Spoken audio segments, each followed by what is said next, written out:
We'll go next. We're getting some technical things figured out. Gotcha. Okay? So, make sure. Oh, Whenever you guys are ready. Visuals. Someone's got a good eye here. Okay. Good afternoon, my name is Ben Strafe. I'm Laurel Sprinkle. I'm David Schwager. I'm Jackson Swire. And I'm Chris Shelton.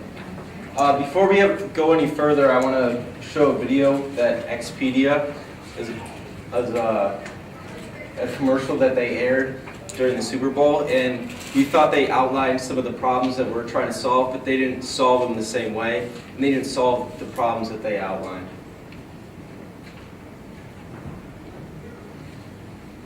I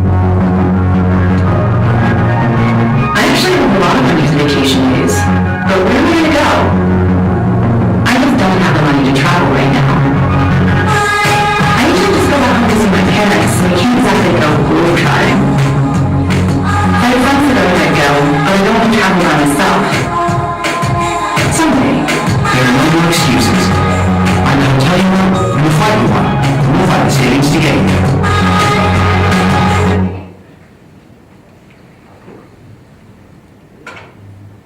Put it up here. Okay. Oh, okay. So in this video, she outlined that she had all this time to travel, but she didn't know where to go. She didn't have enough money, and she didn't have friends to go with. So Expedia, their solution was to give her the flight and hotel for a cheaper price, but she still didn't know where to go, and she still didn't have any friends to travel with. So with Trek Together, what we do is we're a social media platform for travelers to connect together and discuss things like travel-oriented things, and they can make posts about certain places they want to go, and they can review things. And then we also have a feature that pairs travelers together so they have that friend to travel with, and based on similar interests. So our solution, using a social networking website to pair travelers together with the platform for travelers to connect and post things about places they want to go. So our customer segment is people out of college, younger people. We want to start with younger people because we feel like they sort of have the trust in the social media aspect of it. But later on, we were thinking of moving to elderly people that are single because maybe they had a spouse that passed away or something, so they're lonely. But that's a segment that we want to explore later on.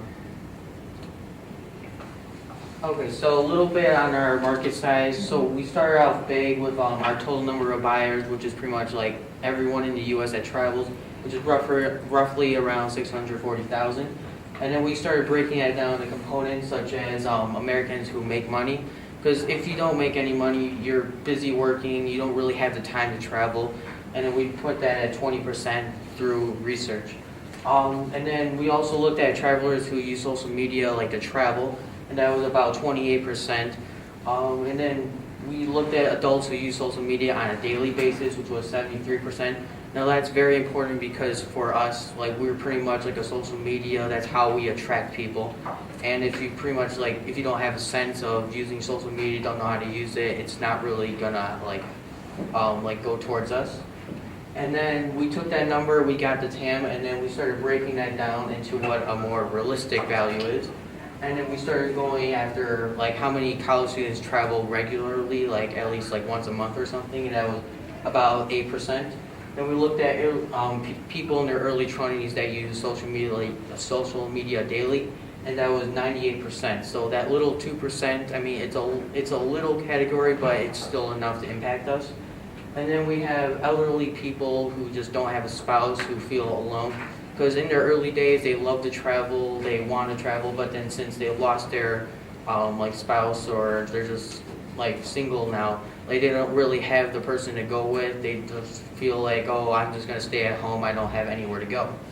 And then the last aspect was just older people who use social media, because that's pretty much how we get to them. If they can't use social media, they can't find us, they can't use our website. And then our costs, we don't have any cost of goods sold just because we don't make anything. We're not like, we don't make any product, no manufacturer. And then our SG&A, we have several costs for that. We have mostly research and development, just like to keep it updated and stuff. We have advertising, which is monthly, insurance, and then webpage fee, just to keep it up and running. Okay. And then we have our 5-year, profit. This is just like a display of like how our company is going to progress over the years. And how we're going to make money is through advertising. At first, we had it as I guess you pay like a fee to do a trip. We had it at like a monthly subscription, but we pretty much said, hey, they're not going to travel monthly, so we changed it to just paying like every time you decide to make a trip. But that didn't really turn out good because we looked at our competitors and it just like we figured, hey, like they're free, they're making money somewhere, so we can do that. Because if we cost like $10 every time you want to do a trip, but then you go to another website that has like it's free, even though if it's not as good, you're still going to go after the website that's free. And so pretty much how we're going to do it is we're going to market out to people. We're just going to advertise, and that's how we're going to make money. So we found two main direct competitors, and our first direct competitor was Travel Buddies.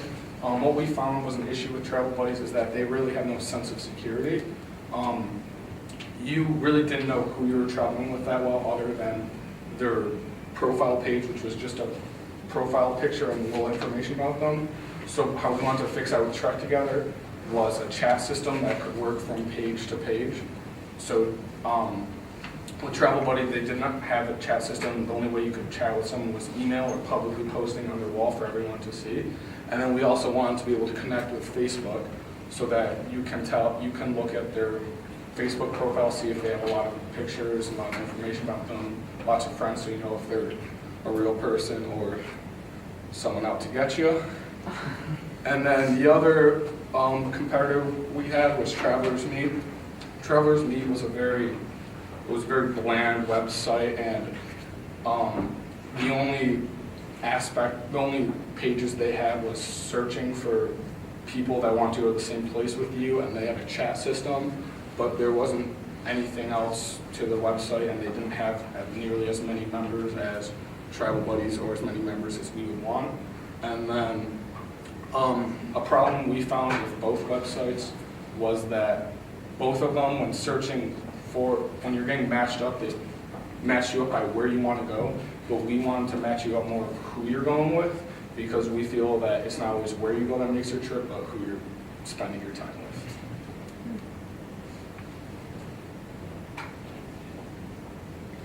For our unique value proposition, we wanted to connect people with Facebook, and we had security was a big portion of ours because, as Jackson said, with the previous competitors, there's not a lot you can do to see into the person that you're going to be traveling's past, and we want to be able to see their Facebook, see everything that they're doing, talk with them,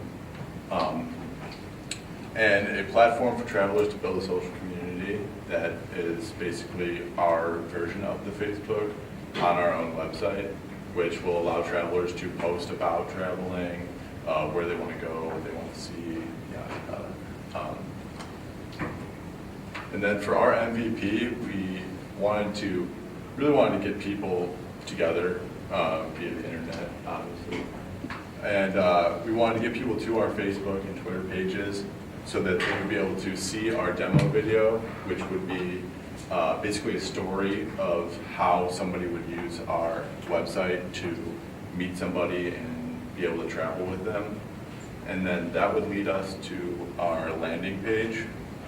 There would be a link on our Facebook that would get us to our landing page, which if they liked our demo video, they would click the link to our landing page, which would take them here. And if they really enjoyed the idea of our website, they'd click sign up, which would take them to a box that would pop up saying how Trek Together is currently being constructed, and it would give them the opportunity to put their email in to get updates on how our website's coming together and allow them to make any suggestions on as to what they would like to see in the website.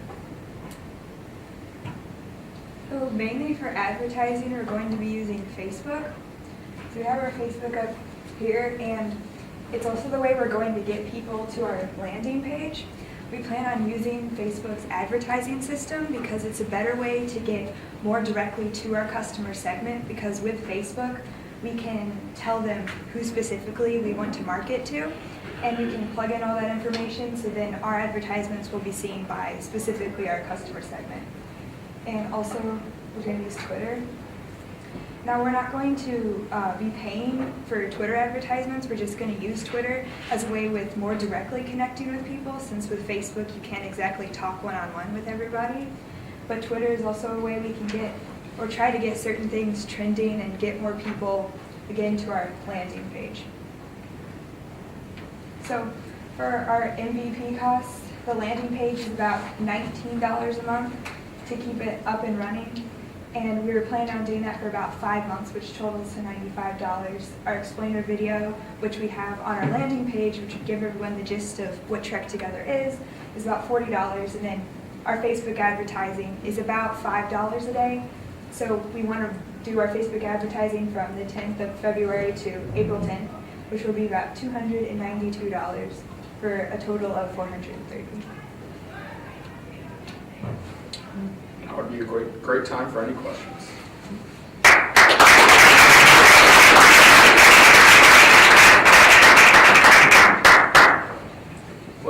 What are you proposing in terms of security screening? I know the Facebook thing, but you know, when you first presented this, first thing that came to mind is, you know, We would want to take risk promote, traveling with strangers. we would want to promote to chat with them a lot more and become friends with them on other social media websites to really understand who they are as a person. And like, we want to make a big point about making sure they have like a full Facebook profile and that they have a lot of friends and not just like one profile picture. And that was really You know, one of the things I would do if I were you, I don't know if the other competitors do it, but have a Skype feature.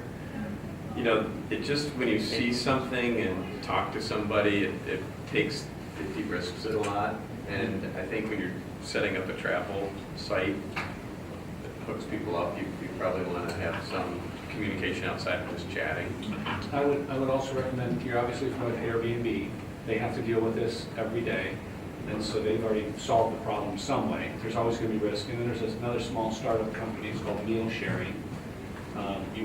They've gone through the same thing, they're sharing meals around the world, and they have the exact same issues, and they're using Facebook as a screen, but I would study those two that can help you answer that question.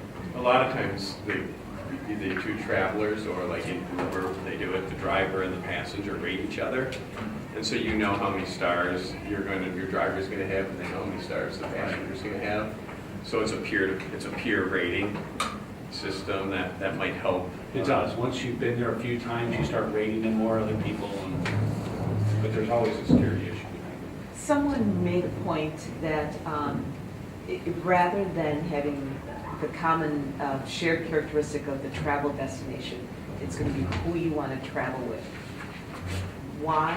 What do you have in terms of information or customer interviews that tells you that's the important feature that should be the lead feature? we found through some of our interviews that people often said that a lot of times, whether if they're just with their family, it doesn't always matter where they're going because they're with people that they enjoy. So if you are with someone that you enjoy spending time with, then it's not gonna matter as much as, because you're gonna be spending all the time with them, so that you don't have to be doing crazy, exciting stuff just to have fun. Okay, so what have you done with your customer interviews to see if that theme plays out amongst strangers?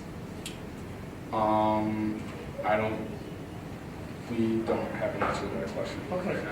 If you could, Yeah. that's an arena to check out, because what you just cited, I totally appreciate that, but then those are people traveling with their family, with their friends, people they already know. That totally makes sense to me, that that's what the experience is going to center around. But what if you put together a group of strangers who have got some commonalities based upon online profile features?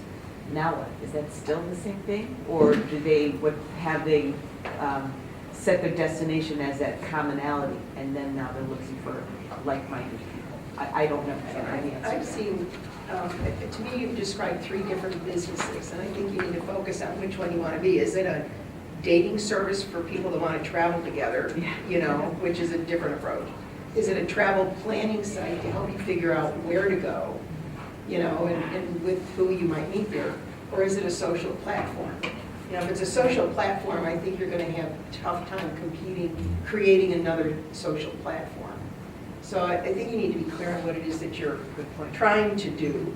And if it's the dating service concept, you know, people don't want to travel just to travel for the sake of traveling as a rule. They want to travel because there is an interest, like you're into wine, you want to go on a wine tour, you want to go to, you know, a VidCon, you want to go to Comic-Con or something. You have similar, you know, furry festival, you know, all the different kind of, you know, you have an interest, a hobby that you're going to go share with fans, you know, fan type thing.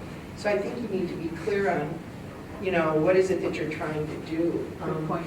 Because when you showed up one of the competitors, Travel Buddies, I saw the words hook up on there, and I thought, wait, what are they really selling? There's other, so I think that's, the MVP to me is like not going to get to, what you laid out isn't going to get to focus on what is the actual problem you're solving and what's the actual solution you're giving to that problem. And so let's pretend, because I think what you're saying is it is the dating site or hookup site concept. That's the primary Yeah, so it's objective. Is that true? eHarmony.com for travel. And I mean dating, like, No, it's just common people that want to experience Exactly. travel, and you're bringing them together. Yeah. Okay, so your MVP, you have a video in there, but you also had this thing of I want people to go to my webpage and tell me what my webpage should look like.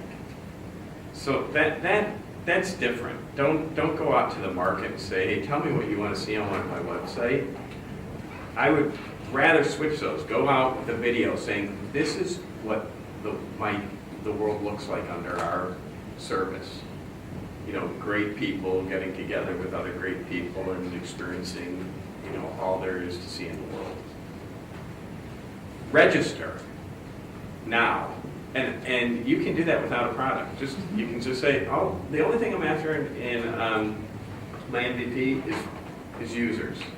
I'm not even going to start matching because I can't match until I get enough density, enough people.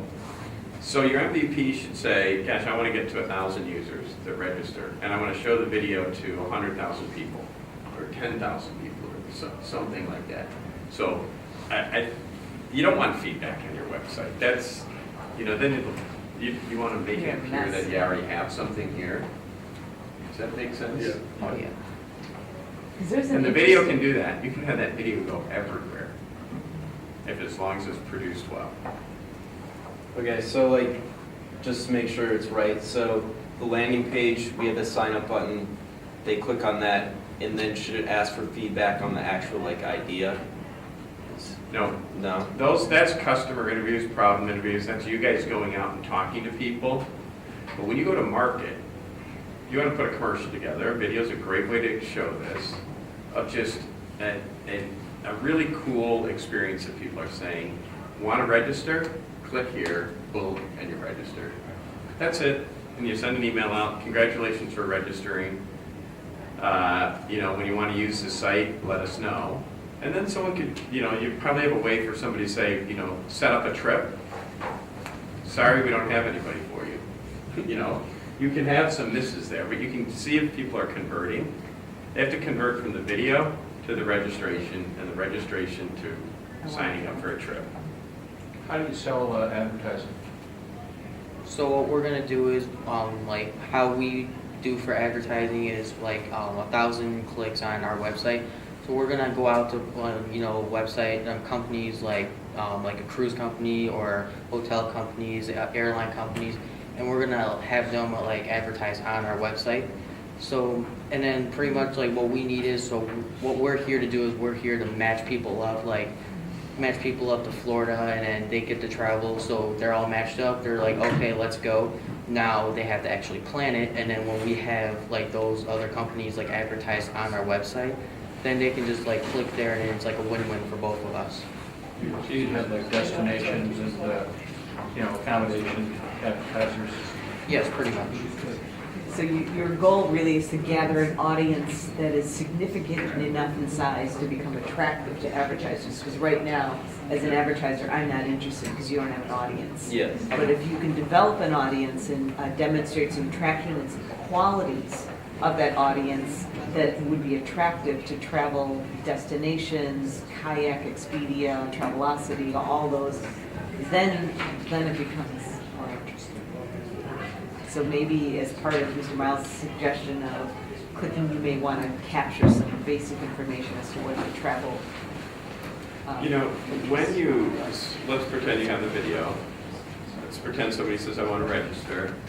When you have the registration form, you should get travel preferences, like where you like to go, how many trips you do a year, and they kind of fill out a profile.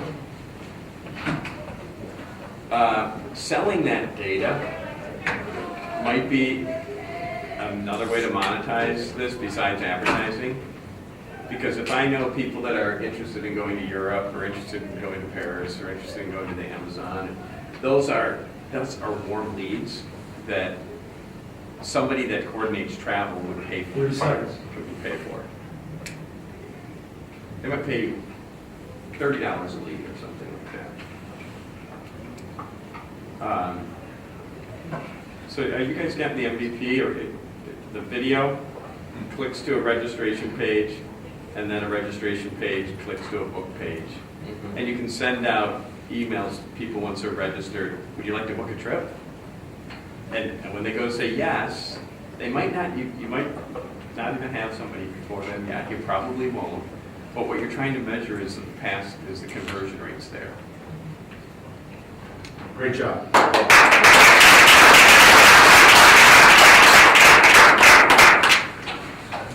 Share.com, check that out. Okay. Yeah. How does Greg know all this?